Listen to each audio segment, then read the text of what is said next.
Malteli mɔgɔw ji nana d'a ma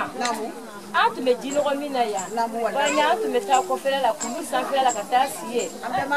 fɛnw b'an jɛ sa delila ka ne gɛn fo siɲɛ 3 ka n ka minɛnw to kɔlɔnda la yen donc an bɛ jinɔgɔ min saw b'an kɔ ala ye lafiya Malteli mɔgɔw n'a nana ka na ji d'a ma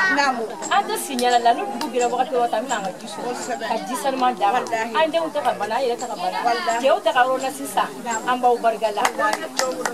Malteli mɔgɔw an ye ji d'a ma n'i y'a ye k'a fɔ ko an bɛ ka lafiya telefɔni kuturu nana Malteli mɔgɔw sababu ye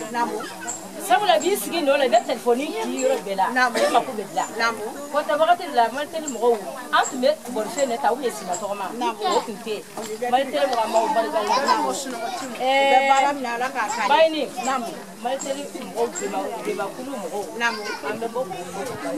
n'i y'a mɛn ko Malteli mɔgɔw minnu bɛ k'u dɛmɛ an b'u barika la n'i y'a mɛn k'i jɔ ŋuna di ɲuman sababu ɲuman de parce que n'i ye k'u daminɛ baara daminɛ n'u baara ne de b'a ci k'i ka baara bɛ kɛ an b'u barika la n'o tɛmɛna ka bɔ yen an tɛna kuma ko k'a saya u nana kɔnfɛ d'a ma u kana an ka kɔnfɛ kɛ sago ye o de ka d'an ye u k'i timinandiya u ye ji d'a ma den na mais sago u k'a kɛ sago ye donc halisa an tɔ bɛ nisɔndiya ko tɛ bi kɔni